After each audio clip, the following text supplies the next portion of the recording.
रोजाना की तरह आज भी रात के 12 बजे थे। मानवी के कमरे से जोर जोर से आवाज आ रही थी। बहुत कुछ गिर रहा था। उस कमरे में बर्तनों की खनकती आवाज, कुछ पार्टियों की भी आवाज थी। बीच बीच में मानवी और मुन्ना की भी आवाज थी।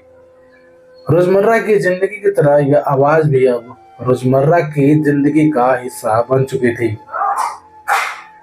अगल बगल के लोगों को भी अब इस आवाज की आदत सी पड़ चुकी थी। किसी ने भी जानने की कोशिश नहीं की कि मानवी के कमरे से ऐसी आवाजें रात में ही क्यों आती हैं। क्योंकि किराए का घर था, इसलिए आपस में किराएदारों की बनती नहीं थी। कोई किसी के यहाँ कुछ भी पूछने के लिए तैयार नहीं होता था।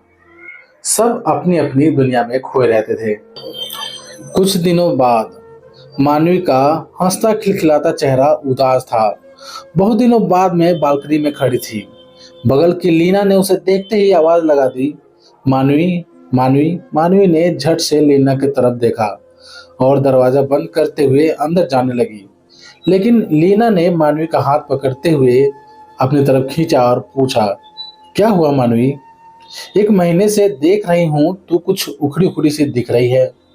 जब शुरू में इस घर में आई थी तब तो तू बहुत खुश रहती थी पति के साथ। अब क्या हो गया? तेरा चेहरा इतना उतरा हुआ क्यों रहता है? मानी चुप थी। ऐसा लग रहा था जैसे वो कुछ भी सुनने के लिए तैयार ही नहीं थी। लीना ने फिर से उसे रोकने की कोशिश की, लेकिन मानवी नहीं रुकी और वो हाथ छुड़ा के अंदर जाने ही वाली थी कि मानवी बहुत जोर जोर से रोने लगी। लीना को कुछ भी समझ में नहीं आ रहा था। लीना ने फिर से मानवी से पूछने की कोशिश करी। मानवी ने रोते हुए अपने आंसू पोंछे और कहा, मैं एक औरत हूं ना, इसलिए हाथ उठाना आसान है। लीना मर्द होती तो शायद मेरे पति मेरे ऊपर हाथ उठाने से पहले 2 बार सोचते। लीना चौंक गई, बोली, क्या बोल रही है तू? क्या मुन्ना भैया ने तेरे ऊपर हाथ उठाया?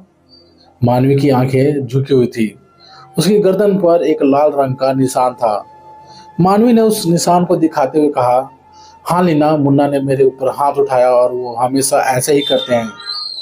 कभी भी कोई भी बात हो, चिल्लाना, सामान फेंकना और मेरे ऊपर हाथ उठाना, ये सब आम बात है। लीना चौंक गई। लीना को बहुत गुस्सा आया।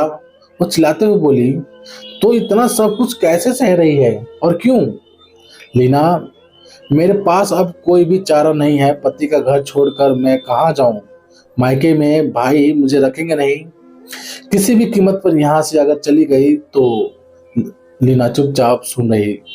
उसकी आंखों से आंसू बह रहे थे। मानवी की हालत देखकर लीना को बर्दाश्त नहीं हो रहा था। फिर एक दिन मेरे घर पर मुन्ना आया। मानवी कहीं भी दिखाई नहीं दे पड़ रही थी। घर का आधा सामान भी घर से गायब था। मुन्ना को लगा कि शायद चोरी हो गई है। एकदम से दरवाजे के बाहर आकर चिल्लाने लगा, चोर चोर। रात का समय था, लोग बाहर निकल कर आए। मुन्ना घबरा कर जोर जोर से चिल्ला रहा था, मानवी मानवी कहाँ चली गई? मेरे घर का सामान सब कहाँ चला गया? मुन्ना चिल्लाते हुए बाहर आया था। लीना खड़े होकर उसे देख रही थी। मुन्ना के बहुत ज्यादा चिल्लाने पर लीना उसके पास गई और उसने मुन्ना से चुपचाप कहा, मुन्ना, तुम्हारे घर में चोरी हुई है, लेकिन घबराओ मत। कोई चोर आकर यह सब चुरा कर नहीं ले गया। मानवी खुद ही सारा सामान जो तुम इधर से उधर फेंका करते थे, जिन बर्तनों से तुम्हें तकलीफ थी, वो सब मानवी ले जा चुकी है। जिस मानवी पर तुम हाथ उठाते थे, आज वो मानवी हमेशा के लिए इस घर से उस सारे सामान को लेकर चली गई है। तुम आराम से घर में अकेले रह सकते हो। और हाँ, अब तुम्हारे पास ऐसा कोई सामान नहीं है और ऐसी कोई चीज नहीं है जिससे तुम्हें परेशानी हो।